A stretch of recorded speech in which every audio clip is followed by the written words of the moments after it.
girls, and welcome to my preview of Arsenal against Watford this weekend. It's a massive game. We ain't really got much to play for in the Premier League, but it's all about confidence. We need to get back to winning ways in the Premier League. We had a brilliant result the other night, away to AC Milan, 2-0 win. But yeah, we need to actually start winning in the Premier League. The reason why this is an even bigger game than normal, Troy Deeney.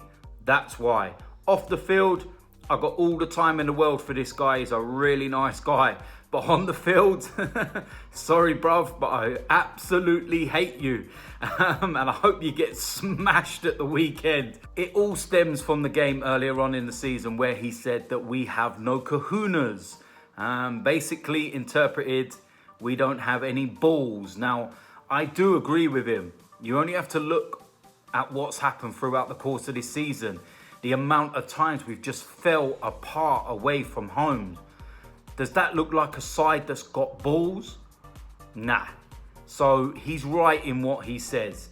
But sorry, I'm still going to hate you for the 90 minutes, mate. And also, let's not forget, Watford have a very good record against us.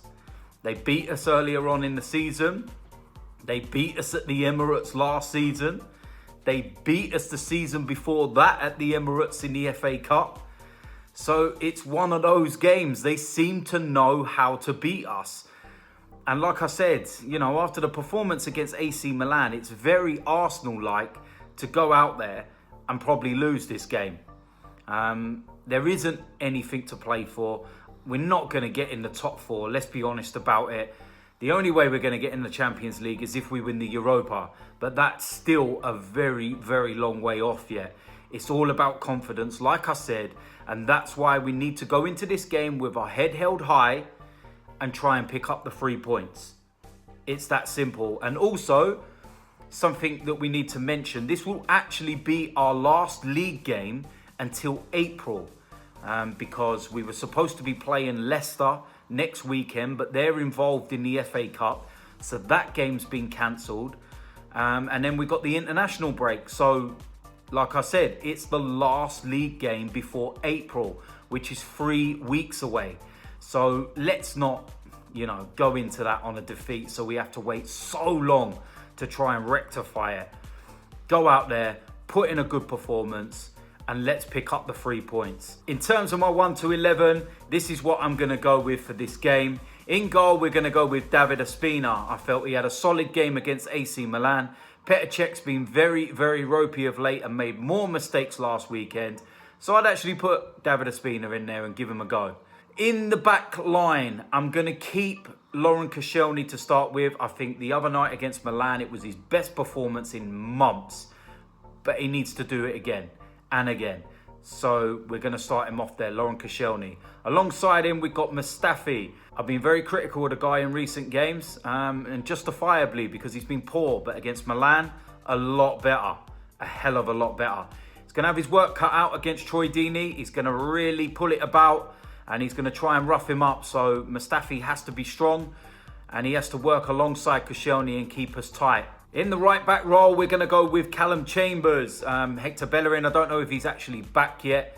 But I thought that Chambers didn't do too bad the other night against AC Milan. Bit of a ropey opening 10-15 minutes. Gave the ball away a couple of times. But then after that seemed to settle.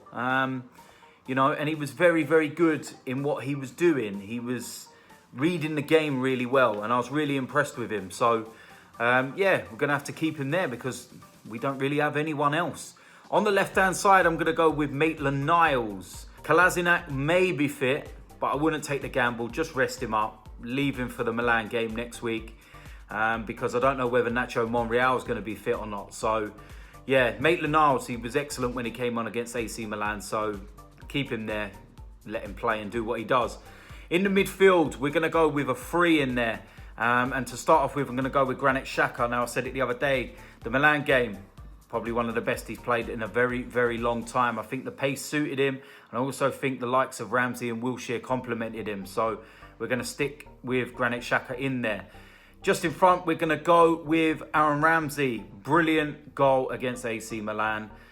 Good performance. Nice to have him back. And yeah, we're going to keep him in there. Alongside him, we're going to go with Jack Wilshere.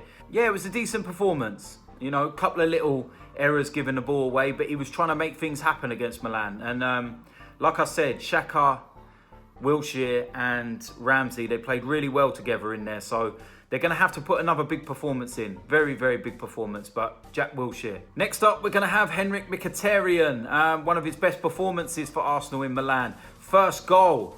Opening half an hour especially, he was very, very dangerous and linking up with Mesut Ozil really, really well.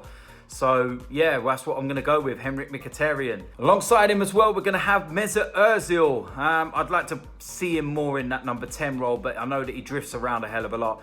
2 assists against AC Milan. Wasn't one of his best games, but listen, he turned up and he provided 2 assists. The pass for Aaron Ramsey's goal was just absolutely beautiful. Split the Milan defence in half, so more of that again this weekend. Up front, we're going to go with Pierre-Emerick Aubameyang. I know that Danny Welbeck done well against AC Milan, but there's absolutely no chance that I'm playing him ahead of Aubameyang. It's as simple as that. I think if Aubameyang was playing the other night against Milan, he would have probably had 2 or 3 goals. It's that simple. It's going to be a big test for him. He's got a couple of goals already in 5 appearances, I think it is. Missed the penalty as well. But yeah, it'd be nice for him to get on the score sheet again. Lacazette is not far away, so I'm looking forward to seeing them 2 link up. But for now, yeah, this is what we're going to go with. And I'm going to have Pierre-Emerick Aubameyang up front. So there we have it. That is my predicted 1 to 11. That's what I'm going to go with. You know what to do if you haven't already.